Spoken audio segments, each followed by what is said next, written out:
Yours good, everyone. Now this maths class, we will be doing APGP. For long, it is arithmetic progression and geometric progression. Now I'm sure, okay, let's just start with AP, arithmetic progression. Let's start with this. I'm sure we all know this formula, UN equals to A plus N minus 1D. So for each progressive term, it increases by D, or decreases if D is negative. And A is the first term, so we know that U1 equals to A, and then all the way until N, and then it's like U2 is, well, like A plus D, and there'll be A plus 2D, A plus 3D, all the way until A plus N minus 1D. I'm sure you know that. Now let's find the sum formula. I'm sure you know this formula, what? Sn equals to n over 2, wait, apologies for my bad handwriting. I'm sure you know this formula, but in case you forget in the exam, then you can derive it, though it's unadvisable, but let's just say you did. So we know that Sn equals to U1 plus U2 plus, and then all the way until UN minus 2 plus UN minus 1. Okay, you know what? Yeah, all the way until UN. So you start with the first term A plus, and then A plus D, and then there's all the way until, you know, A plus 2D, 3D, 4D, all the way until A plus N minus 2D, and then plus A plus N minus 1D. Now this looks complicated, I get it. But then notice that there are only n terms. It's A is the first term all the way until N minus 1. So you see how it keeps increasing until n terms arrive. So that means this entire sequence only has n terms. So basically, you see how like all this, yeah, they repeat n times. So this is where you start to do the algebraic manipulation. This is where it gets fun. Notice how when you add the first term to the last term, this is the first term, A, and then you add it to the last term, you get 2A plus N minus 1 times D. And then when you add the second term to the second last term, this is the second term, A plus D, and then you add it to the second last term, A plus N minus 2D. Then you'll get 2A plus N minus 1D. When you add the first term to the last term, you get 2A plus N minus 1D. You add the second term to the second last, you also get the same results. You keep doing this, and then you'll get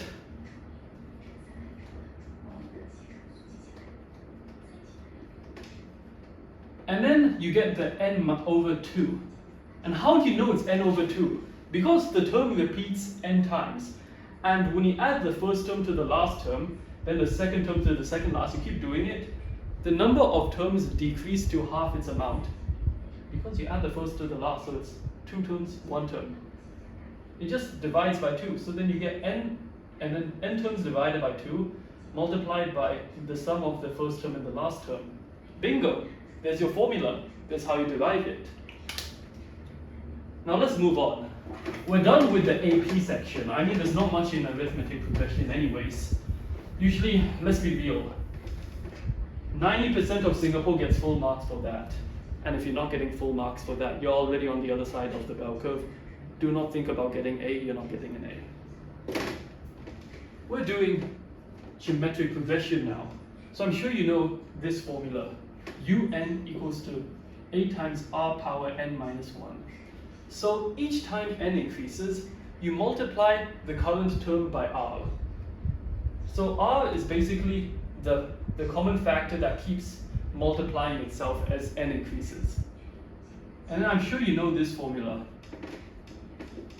So Sn is, now what's that? A times 1 minus r to the power of n over 1 minus r. I mean, like, look at this. How does this relate to this? They don't even look related. Let's derive it.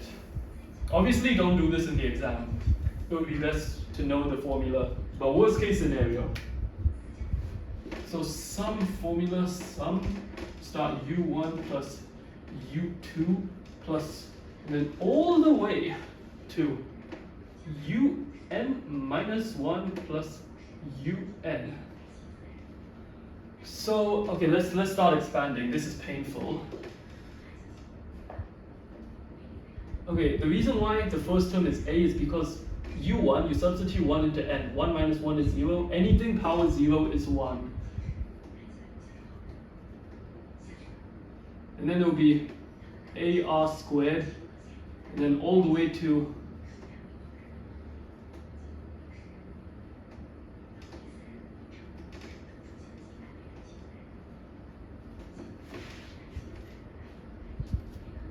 now, I'm sure if you look at this, you're like, what the hell?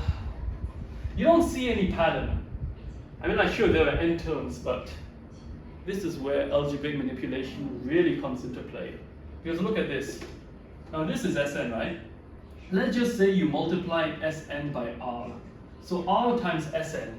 Now what you do is you multiply the first term by r, and then you get ar. Second term, and then you get ar squared. And then the third term, ar cubed, plus, and then all the way to plus ar power n minus 1 plus ar power n. Now look at this. You multiply the sum by r, and then all the terms get multiplied by r respectively. Do you see a pattern? I mean, look at this. Doesn't this look awesome? You see, this has ar, this has ar squared, and then ar cubed. This will have ar cubed inside here. Ar power 4, all the way till ar power n minus 1, and this one has ar power n minus 1 as the last term. So let's just do this. Okay, I'll just put this here to make it easier. So you see this? They have literally almost all the terms in common.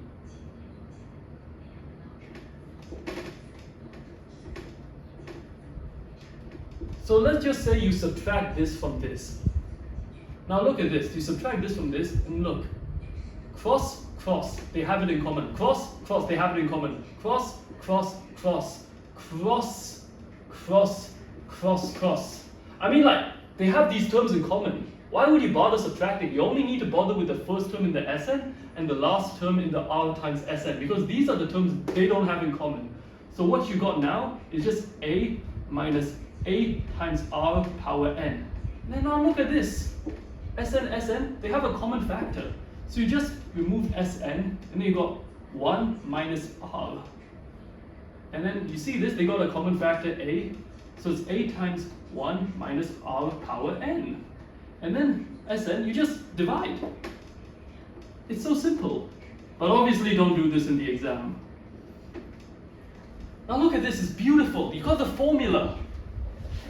Now this, we got one more cool concept to teach. What about the sum to infinity formula? I mean, okay, let's just be real. Look at R. The sum to infinity formula tests if the series is convergent.